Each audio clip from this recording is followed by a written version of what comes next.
Hello everyone! I hope that you're doing amazing wherever you are in the world. My name is Shikha and I welcome you to another video. I'm really grateful to see all of the new subscribers that are joining in. I hope that you're enjoying the videos, and if you have any questions or any videos you want me to do, please comment and I shall try if I feel like I can do a good job. In this one, I wanted to speak to you a little bit about a little bit of a not a negative, but a shadow topic, I would say. Not necessarily one of those cheerful ones. I've been actually thinking about this for the last couple of days. I think I've already spoken about this, that I picked up a few puppies that were abandoned by some folks around me, and they were on the street and I couldn't leave them there. They're tiny little things.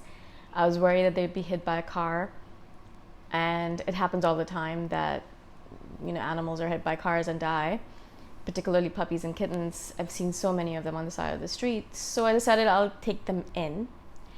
And I must say that I've made one of the best decisions in the world by not having children. And every single time I have to take care of someone else's child, or of a puppy or a kitten or a dog or a cat or anything like that, and I'm sitting there trying to take care of them and not doing a very good job, I realize how great of a decision it is that I did not have children. But more than that, the way I was reacting to the puppies when they'd be whining or they'd be crying, of course, for their mother, or when they'd be just whining in general because they're babies, they don't know anything better, or the way I would react to them impatiently when they would be fighting with each other and hurting each other. But they're babies, they don't know any better. And whenever I'd see myself from the perspective of, I'd be stepping back behind myself and looking at myself the way I behave. Not only in this situation, this is just one example I'm giving you, but in general, whenever I step back and kind of look at myself from a witness perspective, and I see myself doing the things I do, sometimes I am aware that I can be a very ugly in a way, like an ugly or a terrible person. And I'm not saying this to be derogatory towards myself. Every person on this planet has good and bad in them, in terms of that we're not perfect. So sometimes we do terrible things, sometimes we do good things, and then hopefully it balances out.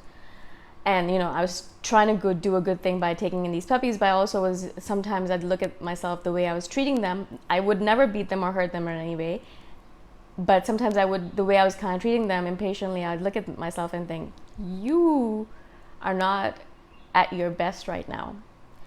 And this is the whole point of this video I wanted to do, is that I feel like INFJs, more so than other types, I don't know how other types look at themselves, but I feel like INFJs particularly are very good at noticing the ugliness. And I'm saying ugliness not in an attractive or beauty, handsome kind of manner. I feel like you should know what I'm talking about when I say the ugliness of our character. That is the imperfection of our character. The fact that we are beings that make mistakes all the time.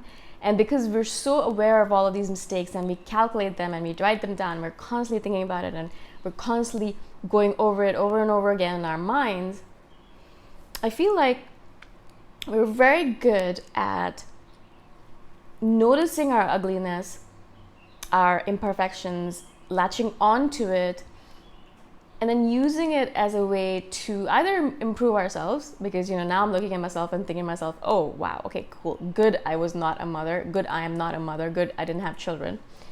But also realizing how impatient I am, especially with little creatures who did not know any better. They have no idea, they have no clue that they're doing anything wrong. And me, on the other hand, being impatient with them, I looked at myself thinking, what a terrible person you are. And of course, I'm not perfect, so I did the best I could, and I try to say that to myself as well.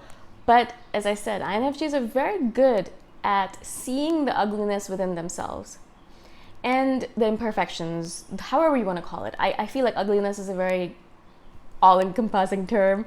Like, it makes me feel like it really describes this thing inside of me that I can notice, and I see that ugliness, that imperfection, and I look at it and say, ah, yes, there it is. And so I look at it And of course, I try to improve myself. But what happens a lot of times is that this is one of the reasons why INFJs believe that they're unlovable in a lot of ways, and in a lot of cases why we end up in relationships with amazing people and we sabotage it or we run away from the person. And I get these kind of questions all the time from people, from non-INFJs who are with INFJs and they're in a great relationship, they think, and then the INFJ all of a sudden just runs off into the yonder, making excuses like they're not good enough or whatever excuse they make, and the non-INFJ is sitting there thinking, hey, I thought we were doing well, what's going on? And I think this is the essence of it. We see ourselves so clearly, not any, I don't know how other types look at themselves, as I said, like I don't know how clearly other people look at themselves, or if they're better at ignoring their imperfections, their ugliness. But for us, it's very difficult to ignore it. We can see it so clearly. I can see my ugliness, my imperfections so clearly that sometimes I'll be riding my motorbike, or I'll be sitting around with some friend, and I'll notice that about myself, and instantaneously I will take note of it, and I will realize that's one more thing I need to add to my repertoire of ugliness or imperfections, right? And this makes it a little bit difficult because I feel like sometimes you have to ignore these imperfections in order to really do any good in the world. For example, if I knew beforehand, I know that I'm a terrible pet mother, but if I had used that as an excuse, I would be like, well, I can't take these puppies in because I'm a terrible mother, and I'd be terrible to them, and I'd be impatient with them, and I can't do that. So I could negate this good that I could have potentially done by saying, but no, I can't take these puppies in, I'm terrible at taking care of pets or little ones. But I did know that I'm terrible at taking care of little ones, but I still took them in because it is the good that I wanted to do, and the good overshadows the bad in a lot of cases, right? So the fact that I did take them in, I did give them a little bit of love, a lot of love, and I gave them a lot of food and care, and I protected them from the outside world with all those big bad dogs out there, and like the scary dogs out there, and then all the cars and all the other little boys that try like to throw stones at puppies and things like that, all that. I was able to do that, so that's a good thing, yeah.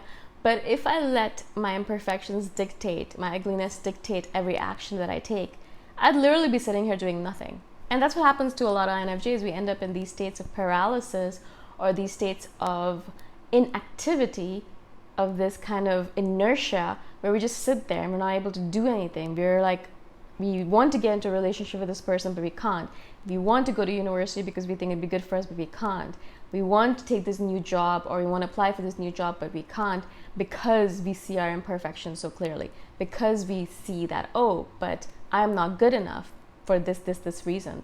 Oh, but I am not good enough for that reason. Whatever it might be, we have very clear ideas in our heads about why we shouldn't.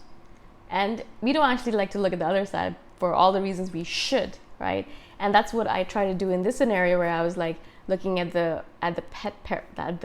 puppies that I was taking care of. And yes, I did a couple of things that were wrong or not good, but I did a lot of things that were right? And so I really try, and this is something that I consciously have to do, be like, okay, what is the good? What is the good things in you that you're bringing to the situation? Yes, you have a lot of imperfections. Yes, you're ugly in so many different ways. But what are the good things you're bringing into the situation, right? I mean, I do this a lot with these videos as well, because my videos are not perfect, my friends. They are not well done. It's basically me like lying over you for 10-15 minutes and then putting it out there. And so compared to some of the YouTube videos I see out there, wow, like some of these videos are impeccable. They're beautiful. They're gorgeous. Compared to them, my videos look like they look very different. And they're like, if my videos are here, their videos are like up there somewhere in the stratosphere. But if I let that imperfection of my videos hold me back, I would never put a video out again. I'd be sitting here thinking, oh my God, my videos suck. Look at them. They're terrible. Look at me. What equipment am I using? Nothing, really. What editing am I doing? Nothing, really. And so I could sit here and never put a video out. But then I would not receive all those beautiful messages from you saying that I helped you learn something about who you are and helped you feel less alone, and all the other amazing things I hear from you daily. And so it's really about the balance. And with everything in an INFJ, we either go to one extreme or the other, and we need to stay in the middle, try to stay in the middle at least, and say, okay, yeah, I'm not perfect. Yes, I know that. But I am not completely imperfect either. I have some good qualities to me. Maybe I even have a lot of good qualities to me. And those are the ones that I want to bring into the situation that I'm going into.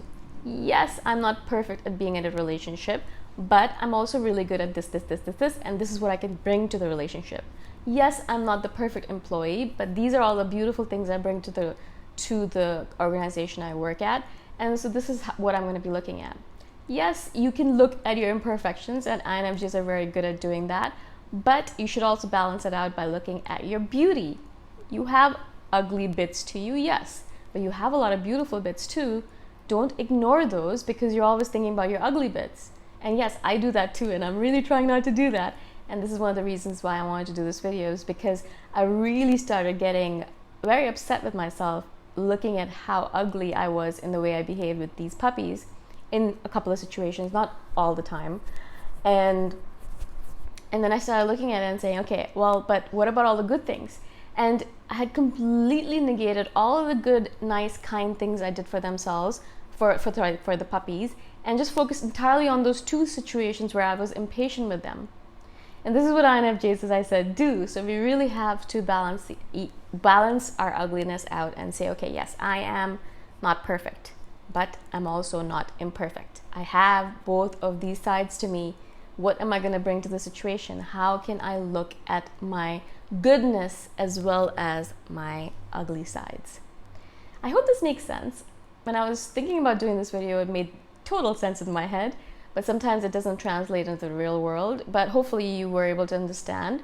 If you have any questions about this, obviously, please let me know. I am here to answer any questions if I'm capable. And if you have some videos you want me to do, please message me as well. I'd love to hear from you. Again, thank you so much for listening, for watching, for subscribing, and I shall see you the next time around. Bye for now.